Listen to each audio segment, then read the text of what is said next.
turn the lights down for this one because tonight's story doesn't come from a haunted mansion or a cursed hospital. This one comes from deep in the mountains of the south, where the forests are thick, the roads are quiet, and locals say something has been hunting in the woods for generations. If you ever find yourself hiking alone in the Appalachian Mountains and the forest suddenly goes silent, you might not actually be alone. In the late 1800s, small mountain communities scattered through the Blue Ridge Mountains started noticing something strange happening. Healthy people were suddenly getting sick. They weren't coughing or feverish. Instead, they became pale, weak, and completely drained of energy. Some said they felt like something had been sitting on their chest while they slept. Then, neighbors started noticing something unsettling. Several of the sick had two tiny puncture wounds on their necks.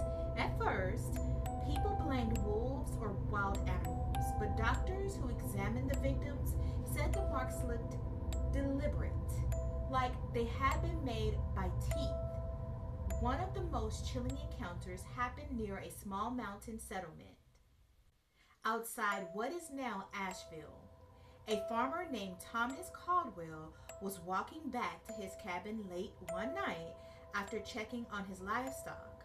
The moon was bright enough to light the trail through the trees. Then he heard something behind him. Footsteps, slow, matching his pace. He turned around expecting to see a deer or maybe a neighbor walking the trail. Instead, he saw a tall figure standing between the trees. At first, it looked human, but the longer he stared, the more something felt wrong. The figure's skin looked pale, almost gray in the moonlight. Its eyes reflected the light like an animal's, glowing faintly in the dark. And it wasn't blinking. Caldwell later said the moment their eyes met, the thing smiled. Then it moved, not like a person. The figure rushed forward so fast it crossed nearly 20 feet in seconds. Caldwell ran. He sprinted back to his cabin and slammed the door behind him just as something hit the wood from outside. For several minutes, he heard scratching, dragging, and slow footsteps circling the cabin. Then, silence. The next morning, he found deep claw marks carved into the door and strange footprints in the dirt. They looked almost human, but the toes were too long, too thin. For years afterward, mountain families reported seeing a pale figure moving through the trees at night. Livestock were sometimes found drained of blood. Travelers claimed they felt like something was pacing them through the forest, just out of sight.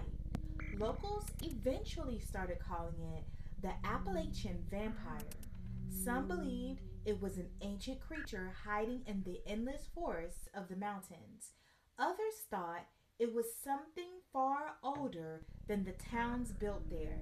Even today, hikers in the Blue Ridge Mountains sometimes report hearing footsteps behind them on empty trails.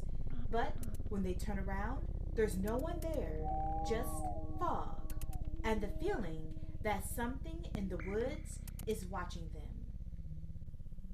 From mossy trees to misty bayous, the South's beauty comes with a chill. Hit like and follow for more spine-tingling tales.